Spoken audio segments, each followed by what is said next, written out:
Episode number 71, Ironman Buffalo Springs Lake 70.3 with James. Welcome to the pursuit of the perfect race. I'm Coach Terry Wilson, and with each episode, I bring stories of athletes to you that share their experiences at races in order for you to learn how to have your perfect race. We will hear stories from athletes of all ages, abilities, and races of all distances. So regardless of where you fit in, there's something in it for you. Thanks for spending some time with me today. Now let the pursuit begin.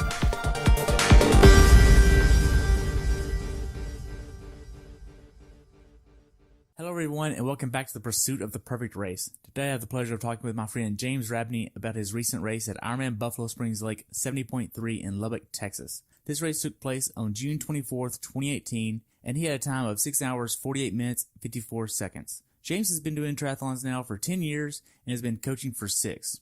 The temperature on race day was 78 and rose to a whopping 108 degrees, where the water was also 74 degrees. Welcome to the show, James. I look forward to hearing about your race experience at Ironman Buffalo Springs Lake.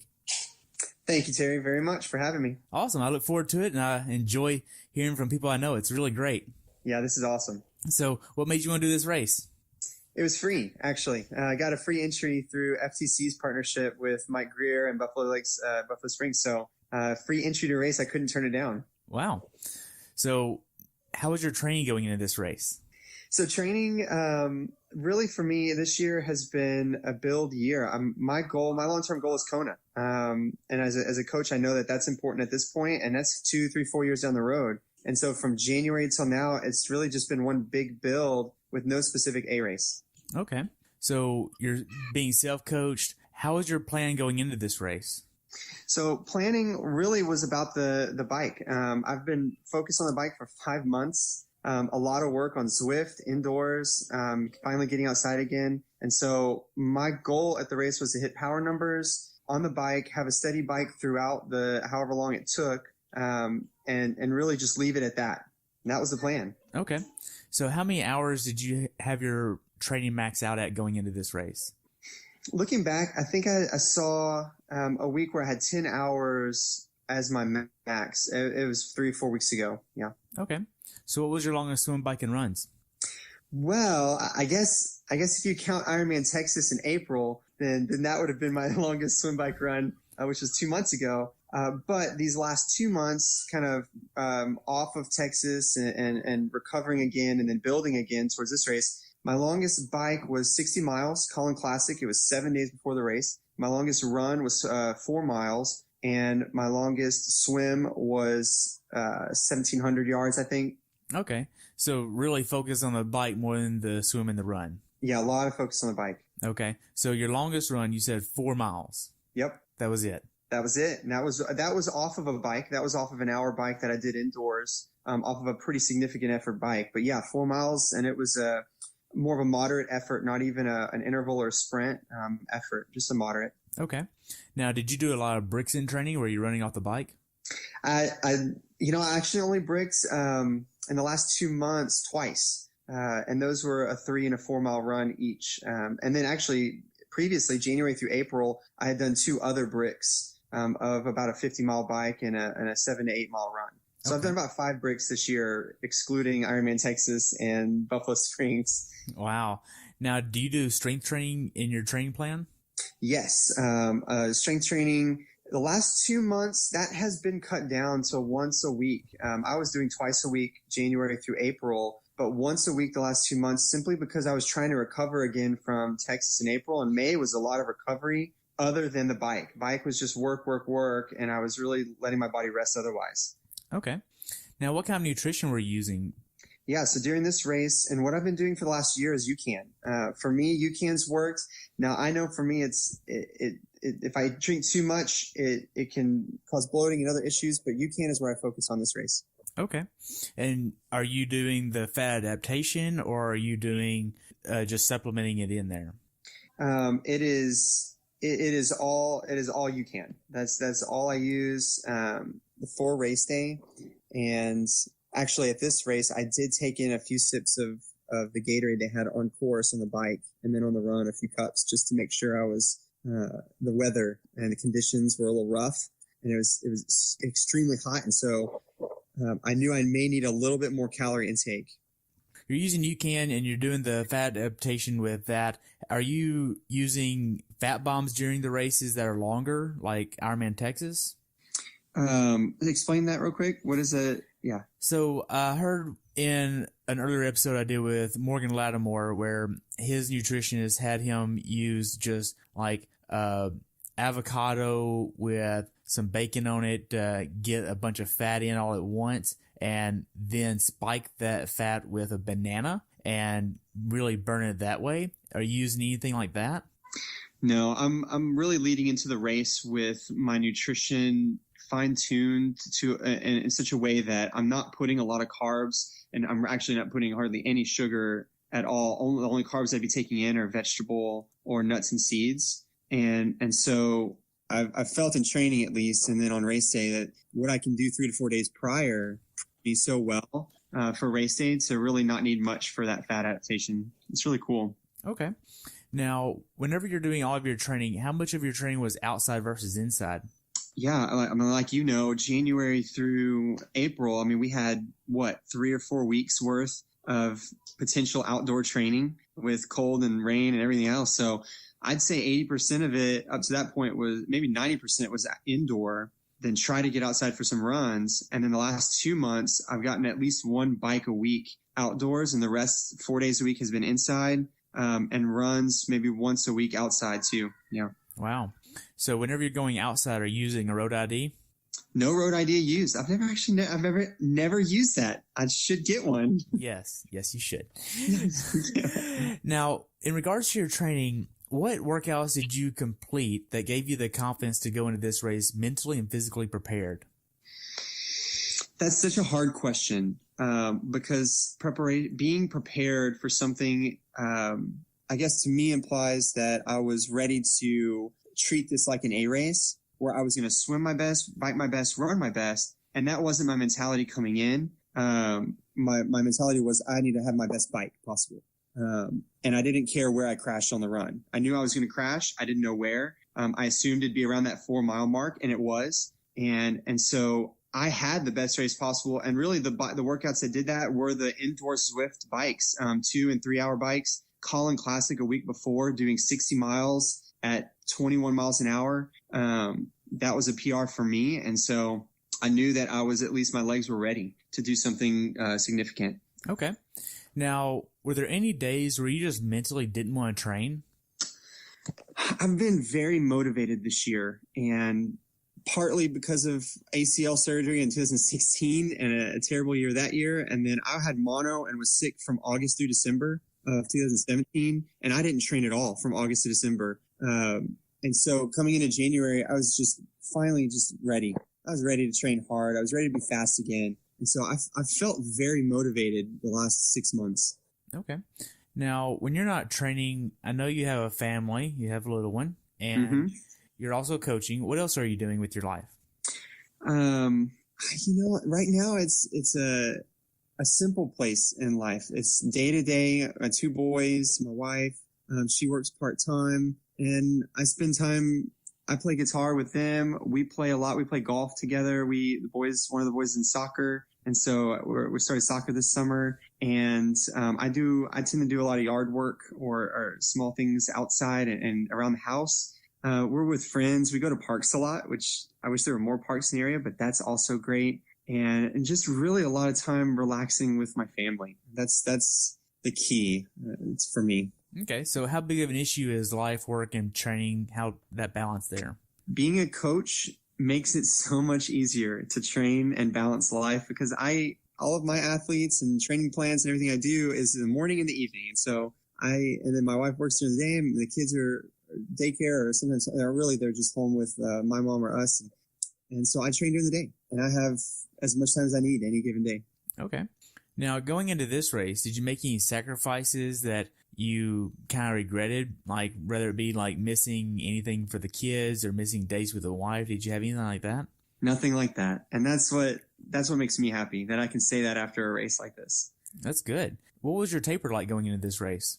Taper was 6 days. Like I said, Colin Classic was the big workout that I did the Saturday prior, and then I had another workout on Sunday, and then it was 6 days leading in, and I just tried to rest, get a massage, foam roll, use the stick. I use essential oils as well to help with muscle relaxing, and a lot of it was nutrition, getting the right nutrition in, making sure that I was taking care of my body each day. But the workouts were every other day, only 3 workouts leading in, and 2 bikes and 1 little run, and that was it.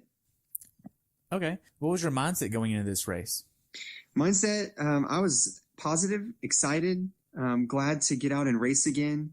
This is only my second race of the year, and I'm looking forward to the rest of the races this year. But just being able to race with friends, and we Airbnb'd a house with a few of my clients and friends, and it was just incredible to have that group.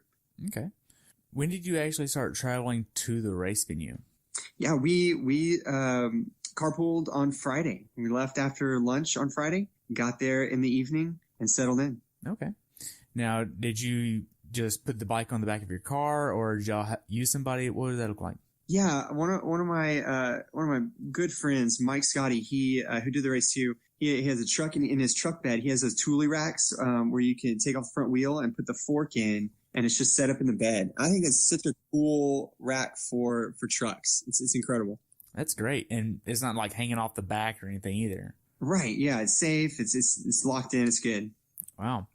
So you got an Airbnb. How far away from the race venue did you stay? We were on the other side of Lubbock, so it was 25-minute drive, all highway drive. So that was nice, but 25 minutes from the race. Okay. How was the check-in process at Ironman Village? So check-in this year changed. They used to do it at a hotel in town, and then they had to change it last minute. And Mike Greer did a great job. It was on campus at the Coliseum, the basketball arena, and it was smooth. It was great. He's been doing it 29 years. With this race, and so he knows how to do that well. And we were in and out of there in 5 minutes. That's great. Do you know why it changed last minute? I don't know. Oh, I think there was something about the hotel was bought out or lost ownership or something happened with the hotel itself. Yeah, right. It went out of business apparently. There you go. Yeah. Yeah. So I found that out earlier this week, and I was like, wow, that's crazy. And to have somebody that thinks on their feet like the race director is just really good. Yeah, clearly. So going into this race, what was the last workout that you did?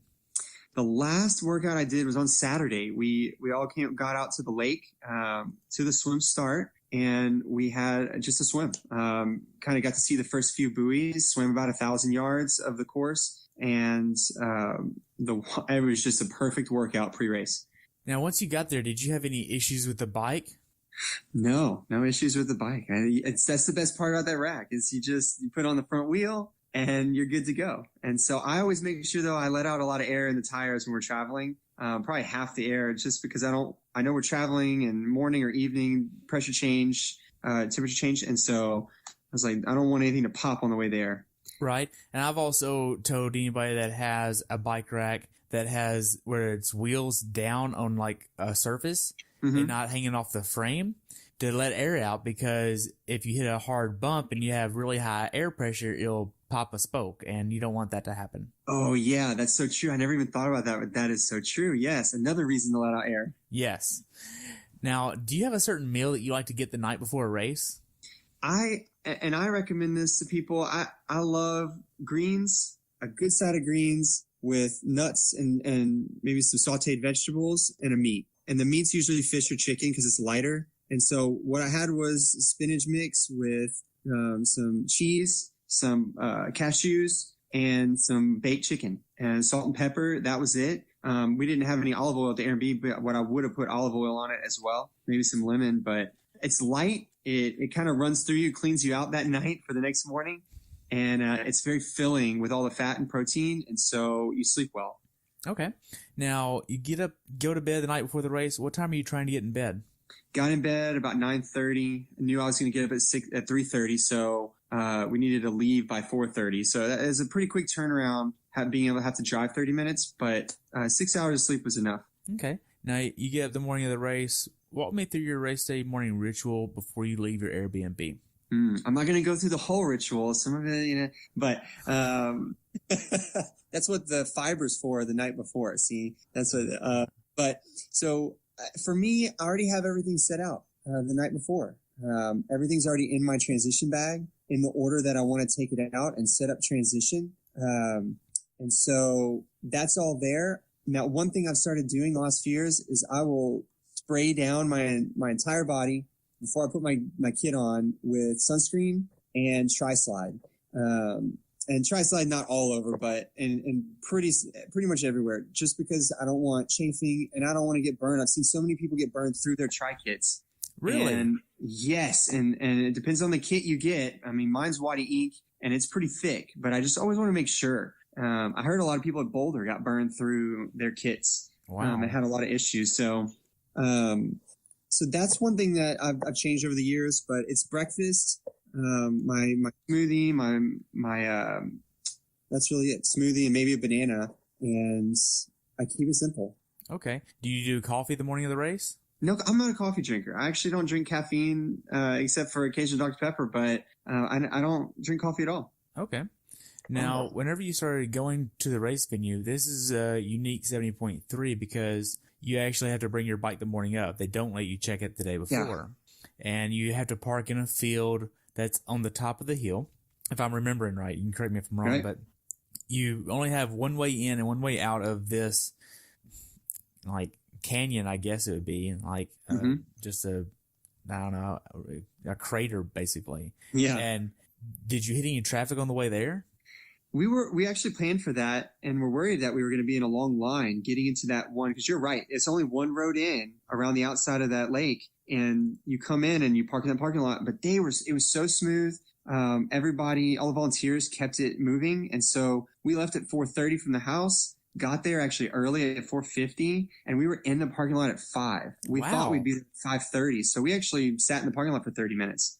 Wow. Now, was this a grass parking lot or just in grass? Yes, grass parking lot with burrs, stickers, and so you got to be careful with the bike. Okay, so pick it up and don't let it roll. Got it. Yeah. Okay. Now, for this bike, what type of bike are you using? I use a QR Quintana 2014 CDO1, and it has Di2. Okay. So you're like all upgraded and stuff on the bike. All upgraded. Wow. Race and everything. What kind of power meter do you have? G3 Power Tap hub. Okay. Is that I've had pretty that good? For 4 years. Yeah, it's good. I've had it for 4 years. It's really reliable. I want to switch to vector pedals or something a little bit lighter because it adds a little bit of weight to that wheel. Really? Yeah. Okay. So what kind of wheels are you using? Reynolds Strike. They're from 2014 as well. Okay. I have a set of those. They're decent and I like them. They're great. A little heavy, but they're great. They're bulletproof. I mean, I hit a pothole one time and they're good. The thing I like about them the most is I can use an 80 millimeter stem tube and I don't have to put on an adapter. Exactly. Like, just use that and it's good. It's so much easier. Yes. I don't have to worry about any of that. One less thing I have to worry about, you know? Agreed. Now, so you're getting to the race venue, you got your bike in transition. How much PSI are you putting in your wheels? 120. 120. That science behind that may have changed over the years, but it's worked well. Rolling resistance is great for those tires. Use Continental 4000s, and they're race specific, and 120 is a good pressure. Yeah. Okay. Have you tried lowering that pressure and seeing how that feels for you? I've done 110 on some group rides before, and I've definitely seen the difference in pace. It just definitely slows down a little bit. Okay. Because I actually have the same wheels, and I ride at 90 to 95. Awesome. So, and I'm lighter. Yeah, and you're lighter than me. So I don't know, there's so much stuff because everybody has their own unique PSI and how they envision this PSI working and all this. I mean, right. If you take a look at what Andrew Sarkowitz did for Ironman Texas this year, he rode at 130, I think it was. Those guys air up those to the max. I don't even know how they don't pop more. On some courses, because whenever I interviewed him about Chattanooga, it was a completely different PSI. Because it was different roads, different roads, different terrain. Yeah. So it's really about knowing that particular course, knowing is it going to be blacktop, is it going to be shaded, is it going to be chip seal, is it going to be concrete, what's the course look like? So taking all that into account and really getting that. That's awesome. Now, so you're using UCAN. Do you have a certain number of calories you're trying to hit per hour on the bike? So that's actually been a test for me this year as well. Something I've been researching in my own training. I at one point was trying to get down to 0 calories to see if that was possible. And I'm at about 60 calories per hour right now for race day. Okay. And is this a lot of fat or is this a lot of carbs? What is that? So it's all UCAN on the bike. And then on the run, it's bananas at aid stations if they have them, or nothing on the run. Nothing on the run. That's been the goal. And so I'm seeing how my body responds to that and seeing where I break down and kind of coming from a minimalistic perspective and building from there rather than coming from, man, I'm going to consume 250 calories an hour and come down from there. I'd rather my body be used to less and build up. And so I'm seeing how that works this year and how my body responds. And so far it's been okay. So there's room for tweaking though. Okay. So what has your experience been with doing this? I mean, going basically no calories per hour working out. I mean, because you run the risk of bonking, obviously, but then you run the risk of running out of energy way too far from home on long rides. I mean, you've been to Oklahoma this year, right? I haven't been to Oklahoma. Oh, you haven't? Okay, No. because somebody was in a group ride that went to Oklahoma from DFW, and they did that. I should do that. That'd be fun. So I thought that you were one of them. But anyway, you run the risk of being a really long way away from home when you bonk, and you do have to carry. You don't have to carry so much, but you can carry more water. Are you using a lot of water? Yeah, I mean, it's still the same amount of water, same electrolytes. That for me, that doesn't change. And especially on days like Lubbock, I'm taking in more water than I train with, and sodium levels stayed about the same, just a little higher than normal. But calories, anything under 3 hours in training, I'm not eating a thing. And so my body's used to it. And on the bike specifically, I don't see any power drop and my heart rate will stay the same. And so I've been able to get to 3 hours on the bike of anaerobic effort on average, lower anaerobic effort, and not need calories without seeing power drop. So far it's working up to that point. So we'll see longer races. It's just not my body's not there yet for something over 5 hours, 6 hours of effort. Okay. So now is the goal to go back up with the heavy carbs, or are you wanting to stay fat adapted for longer periods of time and take that all the way to Kona, or are you wanting to change it on the way to Kona? Yeah, so that's the idea is I'm going to keep carbs. I'm going to keep an amount of carbs. I know that. Zero is not even practical. Our body needs carbohydrates to even utilize and metabolize fat. So we need those, and we need the brain function and the clarity of mind. So that's key in the moment. Obviously, we're as endurance athletes. But right now, my goal is Waco this year. And really in training and all of it put together, the idea is I just simply want to be faster. So that's why a lot of my cycling is being anaerobic, and I've been working on the bike because I want my bike to be faster. And now coming into Waco, I'm going to start working on speed on the run as well. And so as we bring down the total time, I'm going to be under 5 hours or around 5 hours. By that point, knowing that I'm good for 3 hours now without food, by then 5 hours is going to be kind of in my sights. Okay. So you're wanting to shave off about an hour on your run and about 20, 30 minutes on the bike ride. Yeah, the bike by Waco should be about 240, and the run is where the focus is going to be for the next 4 months coming into Waco. Okay, so going into Waco, what run distance do you want to have under your belt on race day to give you the most confidence on race day there? I've been looking forward to this question from your past podcasts, and I was trying to think, what do I want to do? Is it 15 miles? I'd love to run more than 13. I think that's important mentally and physically, but I'm also going to base it on how fast I am. I don't want to personally spend more than an hour, 40 minutes on a training run. And so for me, it's going to be, well, how far can I get in that hour 40? And I'm hoping that I'm at about that 12-mile mark, 12 and a half miles by Waco, where I'm running that length of time and hitting that distance. So almost race distance, but it's really more pace and time based. Okay. Now, being that you already make your own plan, I'm sure you've already done this for your plan in the future. Do you have yourself building up a certain number of weeks and then recovering, or are you just building all the way through it? What does your plan look like going into Waco? I mean, not to get too far off track of Buffalo Springs, but to kind of get an idea of what you're going into. Yeah, that's a great question. The plan is to recover my body and be more aggressive in training to the point where I might not hit my goal in Waco. knowing that my goal is more long-term, and I may bonk at Waco too. I may break down there.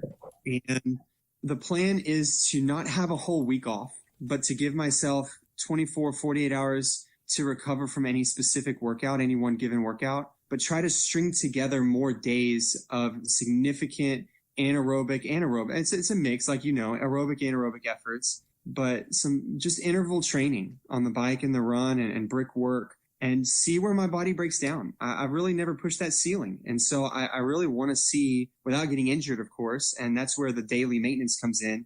I don't ever want to be injured, but I want to push. Are you doing any type of testing with, say, a physician to make sure that what you're doing is safe, like with a registered dietitian or anything like that? No, I have a lot of friends that I talk to and recommendations, but no one specific that I'm working with just on a weekly basis, other than what I'm researching and learning on my own. Okay. Now, to shift gears and go back to Buffalo Springs Lake, you've already got your bike checked into the race. What time was your send-off? Was this a wave start or a rolling start? Yeah, wave start. And I'm so not used to that because everything is now rolling start in Ironman. And so it's the waves again, which is cool because it's off a beach. And so I was off at 6:51. Okay. I think I was the fourth wave. Yeah. Okay, so the gun goes off for your wave, you get in the water. How does the swim go for you? Incredible. There's some people out there that think I'm crazy for doing this, but I rarely swim. And I've probably swam maybe 8 times in the last, actually I counted, I've swam like 12 or 13 times this last year. Wow. And I've swam maybe 20 times in the last 3 or 4 years, and half of those were races. I swam 33:50, I think it was, and it was an easy swim. I didn't run into anyone. No one ran into me. That's all intentional. I do that on purpose. I position myself in the right way on the side furthest of the group, so that the side I breathe on, I breathe towards the group. I make sure I swim inside the buoys as much as possible. So I actually only swam 1,980 yards out of the 2,150 that you're probably swimming for 1.2 miles. So to me, it was an amazing swim, and that was the goal time for me. And I was excited. So you're not saying you cut the course, you just made the course as short as possible in the swim. I was as efficient as possible on the swim to not add any yardage. And I specifically swim straight. I'm very balanced side to side, and I know that about my swim. And so I use that to my advantage because I can swim buoy to buoy without sighting forward. I sighted 32 times forward, and I counted it for my clients because they always ask. So 32 times out of 2,000 yards, which is basically every, 60 yards or so, I would sight forward a little bit, or it was good. Wow. So aside from that, how did your swim go for you? Did you have any issues with it? I know this was a wetsuit legal swim. So what kind of wetsuit did you use? Yeah, I used an Xterra wetsuit. It was full sleeve that I've had for 5 years now. It's amazing. It works great. I've got enough room in the shoulders and everywhere else. So I always let water in the wetsuit and go. And the buoyancy is great. Probably saved me 3 minutes. And overall, it was the exact effort I wanted. I didn't overwork. The current was a little strong on the backside of the course, about 1,000 yards worth, and kind of pushed us towards the shore a little more than I wanted. So I had to sight more on that side. But I really just sighted off people next to me. And everyone sights. Do you know this? Everyone sights like every 6 to 8 strokes. And a lot of people do. Not everyone, but a lot of people do. And so you find someone who sights every 6 strokes, and you're like, I know that they're going the right way because they're always looking at the buoy. And I'm saving a ton of energy not looking forward. So it was a great swim. Hey, makes sense. Now, you get done with the swim. Were there wetsuit strippers here? Yes, there were. And it was really crowded coming out on this boat ramp. And so I had to get off to the side, but yes. Okay. Did you take advantage of them? Definitely. Always. It's so hard to get a wetsuit off when you're disoriented. You've just been horizontal and now a vertical, and blood rushed the head and everything. So got to take advantage. Okay. So you get to your bike. Walk me through T1 for you. T1, I'm walking. I've got my wetsuit in hand. I've got my cap and goggles off already. Just the tightness on the head. Don't want that. And I was all the way on the other side of T1, so I knew it was a little bit of a walk. I walked halfway, then started jogging the rest. This race has a very, very rocky and rough parking lot. And so you just have to be light-footed, unfortunately. And it kind of hurts, but you just stay light-footed and get to my bike. And sat down, put my tri-slide on my feet, socks, cycling shoes, just gear from head to toe. and I already had my bottles on my bike, and I was out. Okay. So it took about minutes. Took about what? 3.5 minutes, I think. Yeah. Okay. Now that was decent for me. Yeah. Okay. Now, for those that don't know about Buffalo Springs Lake, there is a nice big hill right out of transition. How long is that hill? It is 0.15 miles. Okay. So it's significant, but it's how tall? It's what, about 10% grade. Wow. And it's like you can't have any momentum going up the hill from transition. It's like you cross the line and there it is. Yep. So did you do a flying mount?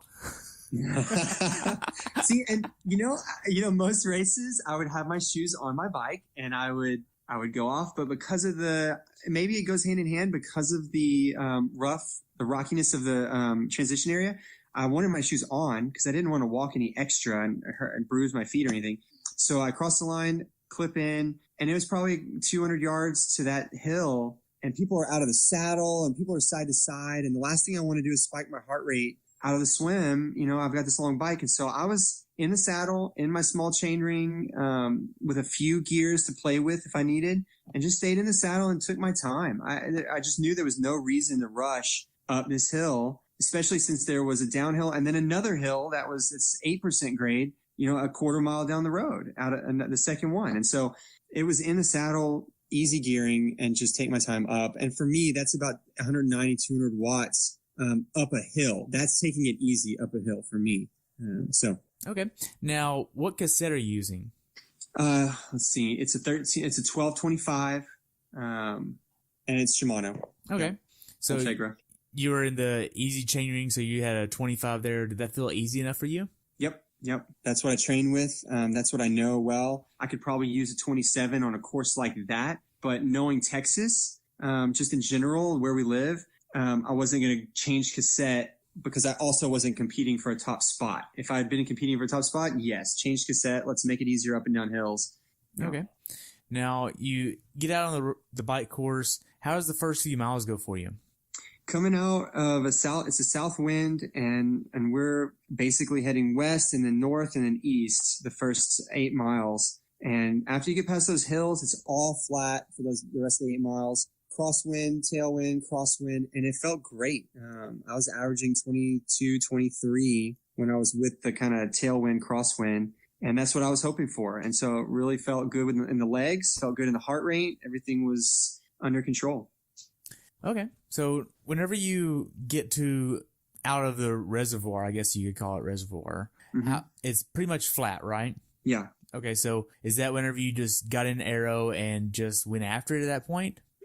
Yeah. I mean, I knew the average power. I wanted to average 170 normalized power. And so I stuck it there. And I moved forward. I mean, it was arrow the whole time. I never out of arrow.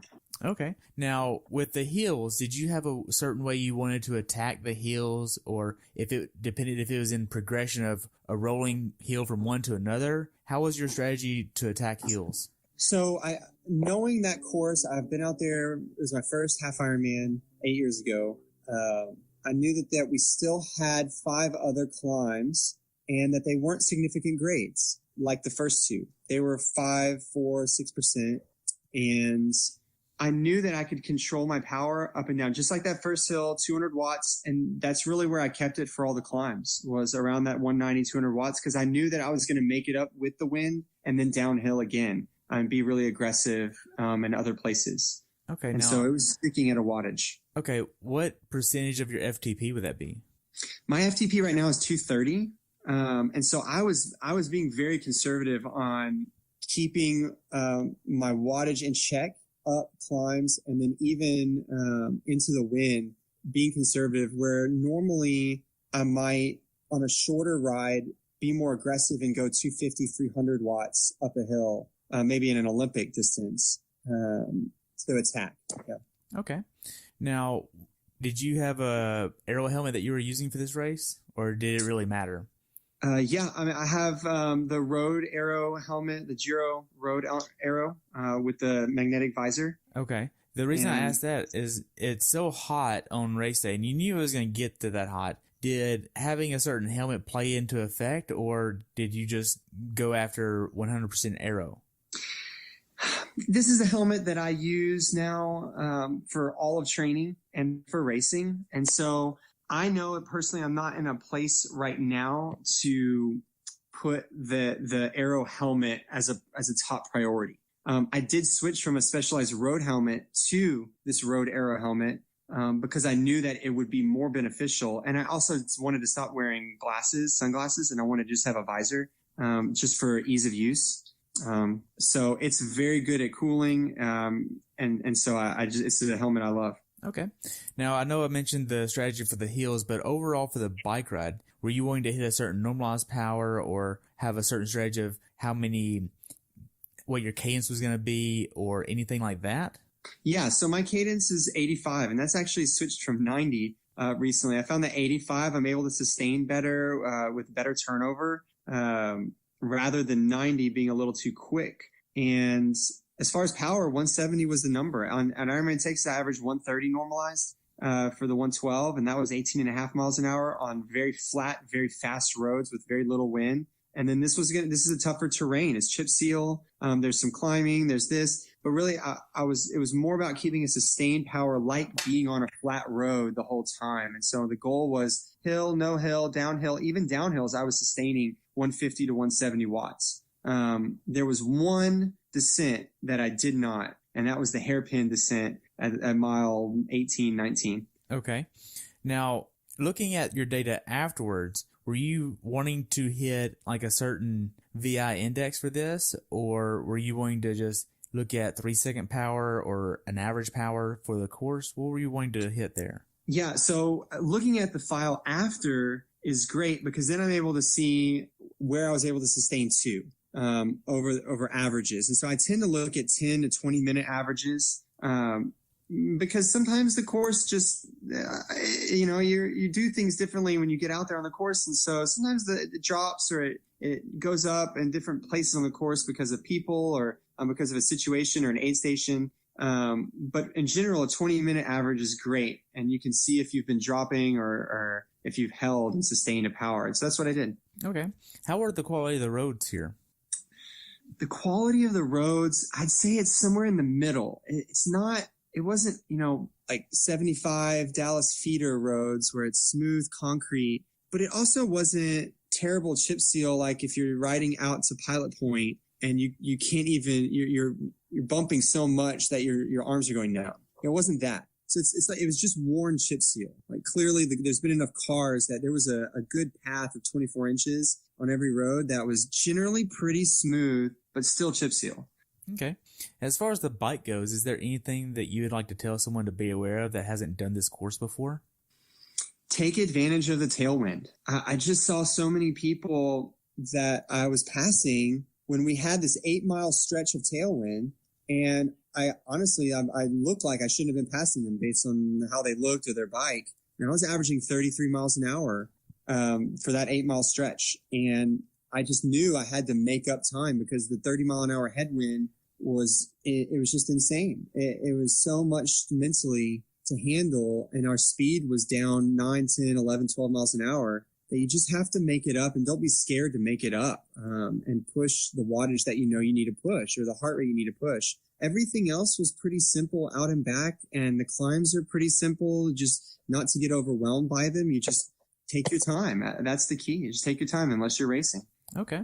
Now, did you execute your bike strategy well as far as your power numbers and as far as your nutrition plan goes? Yeah, I hit everything and took in the nutrition, felt great at the end of the bike. And that also played into the first few miles of the run. And I felt good in my legs. No cramping, no significant fatigue, and no sluggishness. I always really look for that sluggishness in my legs to see if I've really spaced out the bike well in my effort. Okay. Now, the last mile or so of the bike, are you doing any type of transition to prepare for the run? Yeah, in this race, it's hard because you're coming in back into the lake. I'm definitely spinning at a lesser gear, really to just relieve lactic acid, to relieve the muscles just enough, but not overdo it and not go too easy. But you have a hill right there at transition again. Right, and you have to go down at this time and basically stand up and brake.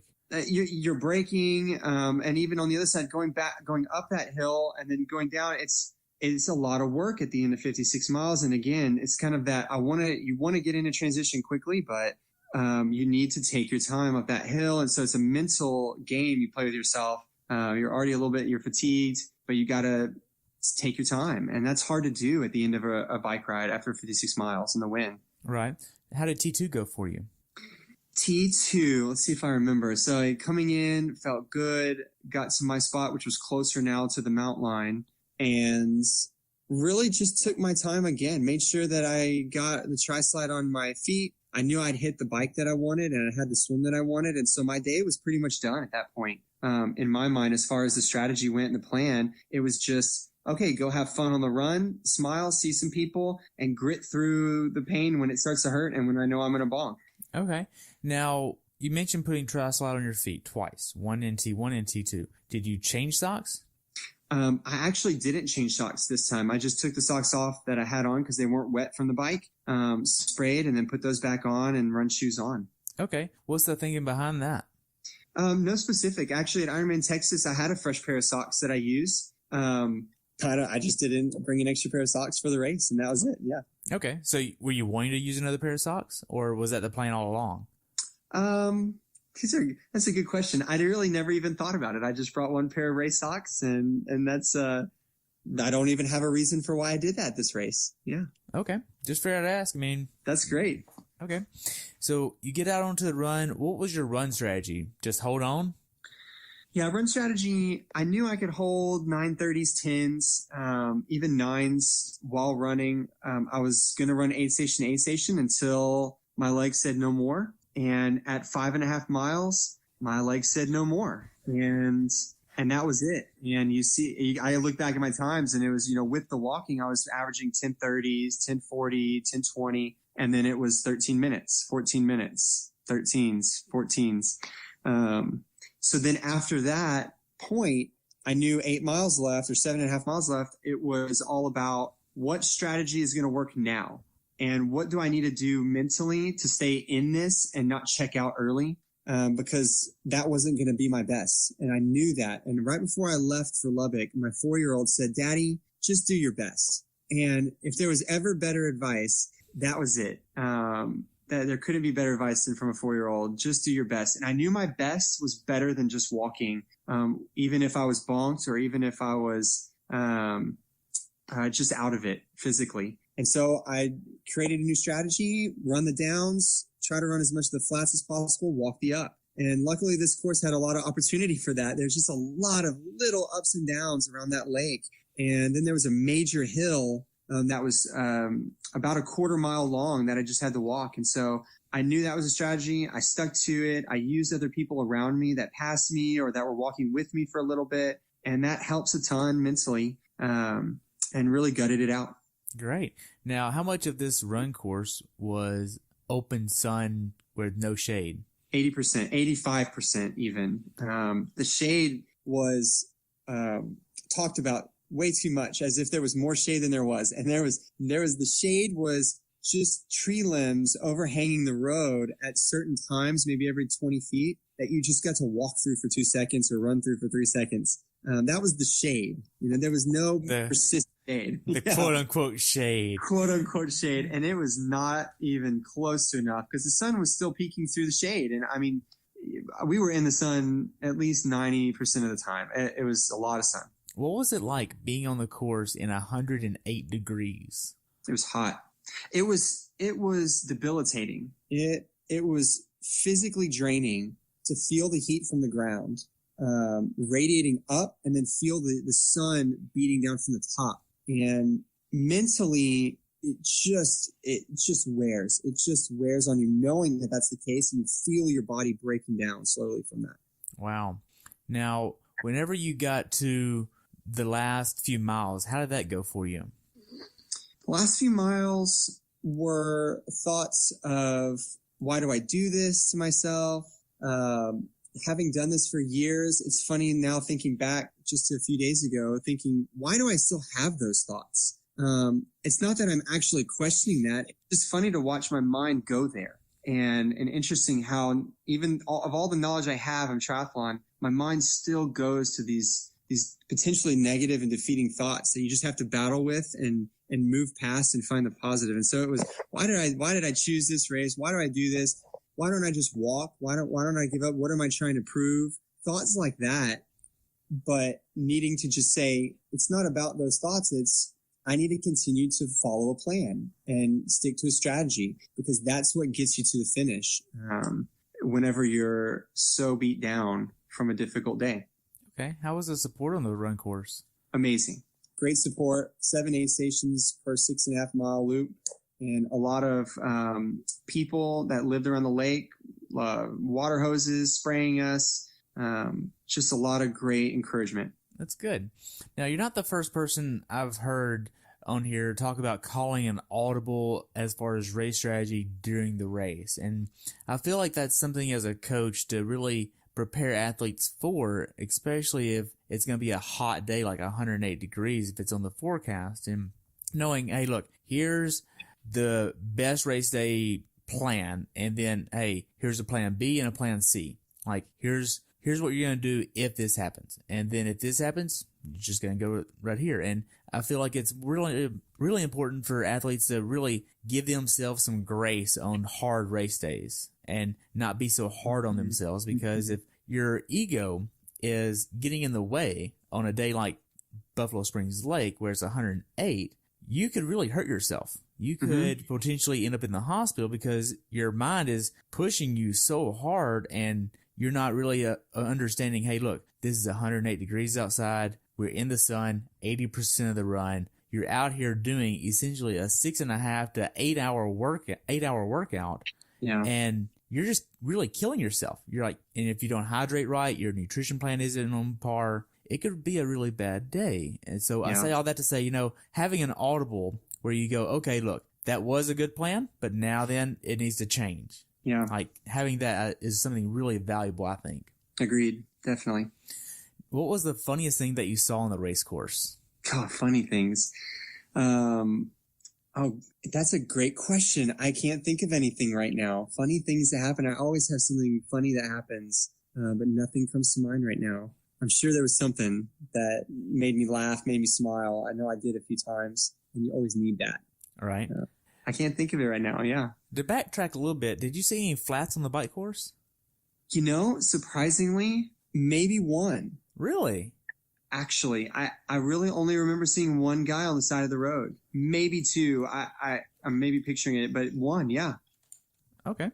I didn't even really think of asking that until just now. I'm like, like that really shows if the course is rough or soft or really what the course is like. But then situations happen where it's not an issue if I agree. Road quality. Maybe everyone just had the right tire pressure this day. See what you did there. Oh, so the last mile of the run, how did that go for you? It was more running again. It was a reminder that the day's almost done and that I was hurting a lot, and that's what I wanted to feel. And so I'm glad I was at that point where I was hurting a lot, because I never want to finish these races now and not be completely done. And I obviously I had 5.5 miles. I'd already hit that mark anyway, but I had time to kind of recover with a little more walking, but I was still just completely empty in the tank at the end. Okay. Now, as far as the whole race goes, how hard was this race for you? You've got a lot of experience, so how was it for you? This was the hardest race I've ever done. And I've done Ironman Texas twice. I've done Austin twice. I've done Galveston. And those tend to be races that people and myself see as difficult. And I think that this tops all of them.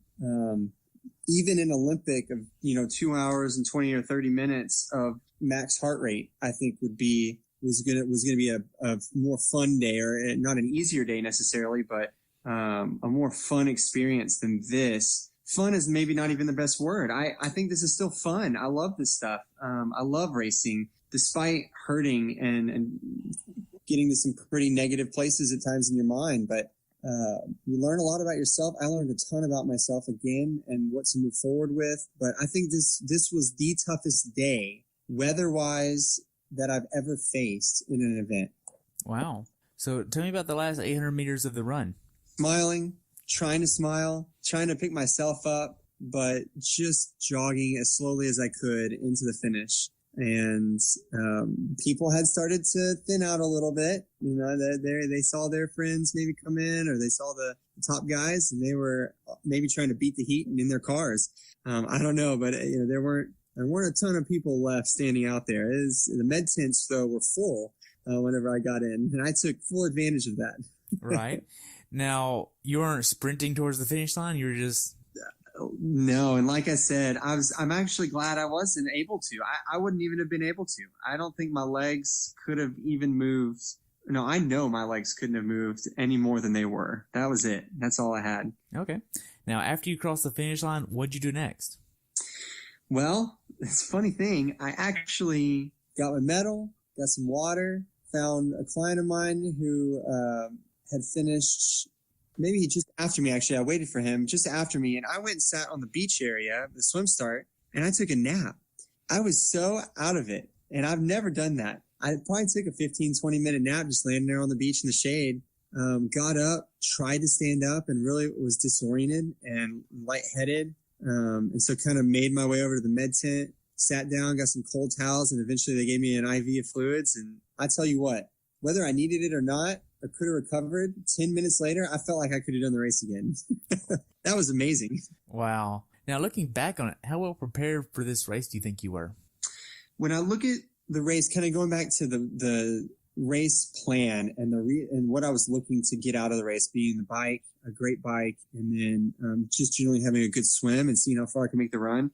The race went right to plan, but from a whole perspective, which is what a lot of triathletes look at, I mean, I didn't hit the fastest time that I can do if I had prepped the run for this specific race, and if this was my A race that I was gonna maybe try to qualify for Worlds at. And for me this time, that wasn't the goal. And so this race for me was exactly what I wanted going into Waco. Okay.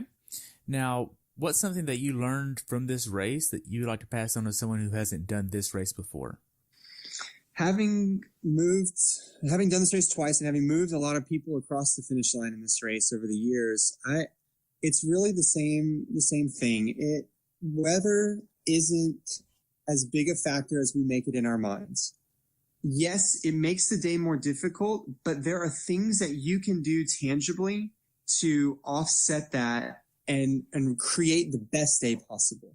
It's going to be harder than doing a race in Malibu at 75 degrees. Yes, we know that. It's more difficult on the body to be in 108-degree weather with an asphalt blacktop that's 117 degrees and no shade.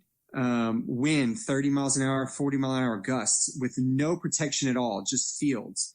Yes, that makes a difference. But there are things that you can prep. There are arm sleeves you can wear. There's sunscreen you can put on to reflect UV rays. There's water you can pour over you. There's things you can do with nutrition and hydration to make the day the best day possible. And so just remember that whenever you're coming into a race, you're looking at the weather, you're starting to worry, it's open water swim, it's choppy, whatever the case may be, just know that those negative thoughts can be fixed or at least help subside them with good prep and understanding how to manage your body and the weather.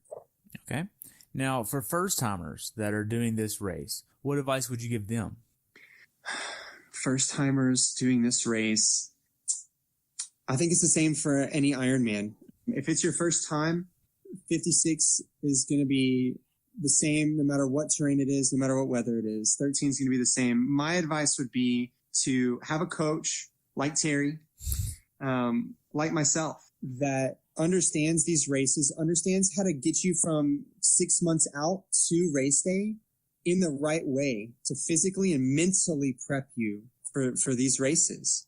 You need to know that you're progressing right. You do not want to get to race day and have any doubts that you're ready.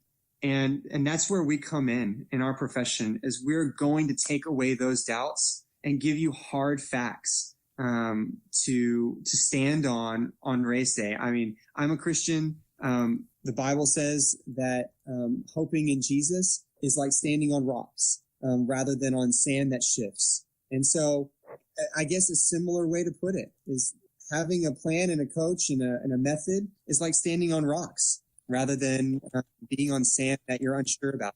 Makes sense. Now, we covered a lot about your race. Do you have anything else you'd like to add? No, I think that you asked a lot of great questions, and that pretty much took us from the beginning to the end. I think that Airbnb and a group is really where everyone should be planning their time as far as logistics. You should have an Airbnb or a VRBO or whatever, and get a group of friends, go do the race together, go there a few days before, eat meals together, and make it an experience. It will take away the anxiety and be so much more fun. Okay. So what races are on your bucket list? Obviously Kona, but what else you got? Escape Series, Alcatraz. I mean, I think those are incredible races. They're fun. Ironman next year, looking at Santa Rosa, perhaps, maybe Louisville, but Waco, and then we'll see after that. A lot of local stuff, sprints and Olympics, just to have fun with friends again. Okay, cool. So how can athletes follow you? I know you have a coaching platform of your own. Yeah, website will be upcoming here in a month. Team Rah, Team RAH. My last name is Rahbany, so Rah. And then Facebook, Team Rah or Team Rah Groupies. Team Rah Groupies is just a group of fitness athletes that talk about fitness-related topics. And Monday through Saturday, it's just really cool community and group. But Team Rah and is a group that I've created to specifically have athletes who are like-minded to raise money using their fitness platform for a cause of their choice. And this is something that I want it to reach everyone. And whether you're coached by someone else, it doesn't even require me to be your coach. It's for anyone, any group of people, any team of athletes who want to join in and use their fitness to impact the world. And so for this race, I started to raise money and will continue to raise money through Waco for Adopt a Child. I want to raise $10,000 through fitness, and weekly I'll be posting on social media to just simply raise money to help a family adopt a child. I have another client of mine who's raising money for AFib. He's had AFib for years and has recently got over it. But there's so many different causes to impact the world, and I just want to make fitness more than just for me and myself. I want it to be for others and to serve the people in need. Wow. So that's the goal. Do you have a link where people can donate for your cause? Definitely. It's on GoFundMe, and under my name, James Rahbany, GoFundMe page, Adopt a Child. Yeah. Okay. So I only have one real question left, and that's, what's your definition of a perfect race? Definition of a perfect race is setting goals for the day, attaining those goals and doing that with a smile, finding the joy in that day and finding the positives, no matter the outcome, but really shooting to attain those goals. Wow. I just want to take a minute and say thanks for coming on here and spending some time with me today and sharing your experience and your story. It was great hearing from you, and I look forward to following you in the future at Waco. Sounds good. Thanks, Terry. Awesome. You have a good day, okay? You too. Thanks for tuning in today. I hope you were able to learn something from today's episode. If you enjoyed the show, please take a minute to leave a review on iTunes or share it with a friend. Be sure to subscribe so you never miss an episode. If you'd like to see pictures from this athlete's race, learn more about who I am, what I'm doing, or be on the show yourself to share your story, check out my website at CoachTerryWilson.com. Until next time, continue the pursuit.